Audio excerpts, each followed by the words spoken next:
Following a ransomware attack that shut down the Colonial Pipeline, a vital artery for gasoline, a growing number of gas stations along the East Coast are without fuel as irate motorists fill their tanks quickly. The supply shock may be made worse by the panic buying. According to GasBuddy, an app that monitors fuel prices and demand, U.S. gasoline demand increased by 14% compared to that time of demand. Want to know about it in detail? Well, stay tuned till the end. Hello everyone. Welcome back to the channel. In this video, we will talk about Americans will panic if gas stations run out of fuel this winter. Meanwhile, subscribe to this channel and press the bell icon. That being done, let's start. Over 5,500 miles in length, the Colonial Pipeline system transports approximately 45% of all East Coast fuel consumption. It transports gasoline, diesel, jet fuel, and heating oil in the amount of 2.5 million barrels per day. The Colonial Pipeline was shut down by ransomware on Friday, triggering the fuel run. After a hack that authorities believe was carried out by a criminal organization known as DarkSide, the company stated on Monday that it hopes to be substantially operational by the end of the week. The majority of the pipeline remained offline as of Tuesday. According to GasBuddy, as of 12:37 p.m. Eastern Time, there was no gasoline at 65% of all gas stations in North Carolina, 42% in Georgia, Virginia, and South Carolina. All figures are higher than they were in the morning of Wednesday. Tennessee, 14%, Florida, 10%, Maryland, 9%, and West Virginia, 4%, also reported outages. In some major metro areas, it appears that the shortage of supplies is even worse. On Wednesday morning, GasBuddy reported that outages affected 71% of the stations in Metro Charlotte, nearly 60% in Atlanta, 72% in Raleigh, and 73% in Pensacola. According to AAA, on Wednesday, average gas prices increased above the crucial psychological threshold of $3 per gallon for the first time in more than 6 years. Due to fuel shortages, the governor of Virginia declared a state of emergency. Georgia, North Carolina, Florida, and other state legislatures additionally stepped in to ease supply concerns. A fuel waiver for an emergency was issued by the Environmental Protection Agency. Take a deep breath and don't rush to fill up your gas tanks unless absolutely necessary are the best actions car owners can take right now. Tiffany Wright of AAA Carolinas said, "Panic is a big part of the problem. Due to our excessive consumption at the pump, we are our own worst enemy in this circumstance." As the pipeline tries to resume operation, Energy Secretary Jennifer Granholm pleaded with Americans not to store gas. During the White House press briefing on Tuesday, Granholm stated, "Let me emphasize that much as there was no cause for, say, hoarding toilet paper at the beginning of the pandemic, there should not be cause for hoarding gasoline, especially in light of the fact that the pipeline should be substantially operational by the end of this week and over the weekend." At the point when a huge number of Americans hit the road this occasion end of the week, they will track down the most exorbitant costs for gas in almost 7 years.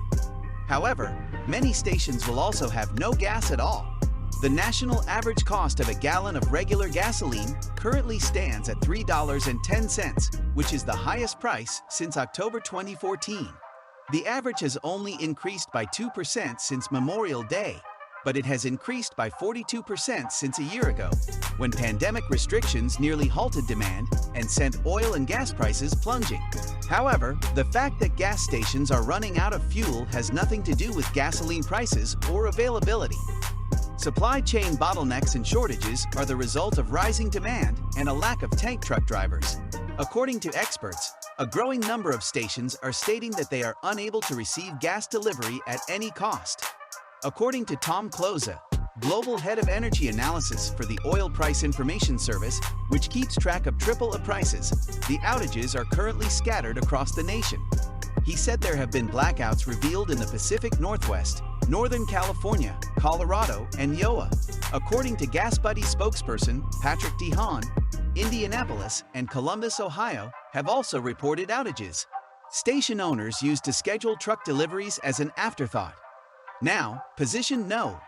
1.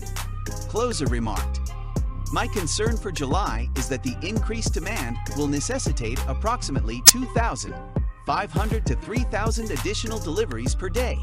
There are not enough drivers to carry out that. According to the Energy Information Administration of the United States, gasoline demand in the United States right now is virtually the same as it was during the same time period in 2019. However, overall demand is up 16% compared to the end of last year, when this many holiday travelers were traveling. This 4th of July, AAA predicts that 43.6 million Americans will travel by car, the most so far this year. Additionally, Close has stated that it's possible that demand for gas could surpass the late summer 2019 records due to the lingering desire for summer getaways. Additionally, he is concerned that motorists will react by filling their tanks more frequently than necessary when they spot a gas station empty, which could result in a shortage of gasoline. That's what happened in May when the Colonial Pipeline was hacked, resulting in widespread outages at East Coast stations. Jeff Lennard, Vice President of Strategic Industry Initiatives for the National Association of Convenience Stores, stated, "We have the same advice we had then. This is not the time to fill up every car and container you have. We don't want to see drivers panic and overfill their tanks cause shortages and outages." The trucking industry faces a shortage of drivers all the time, but driving a tank truck requires special skills, making the shortage even worse than in other industries. Due to a lack of qualified drivers, the industry's trade group, the National Tank Truck Carriers, estimates that between 20% and 25% of tank trucks nationwide are parked heading into the summer.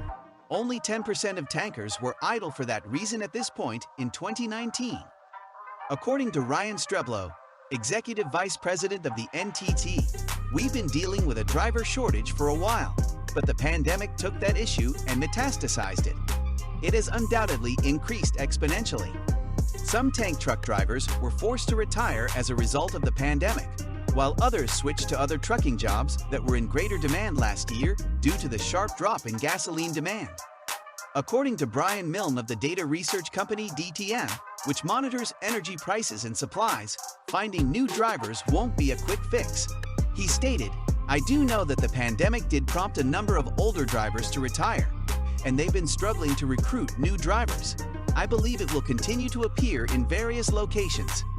Consumers flocked to gas stations carrying fuel cans and even plastic trash bags to fill up as a result of a dozen states declaring a state of emergency, from Florida to Virginia.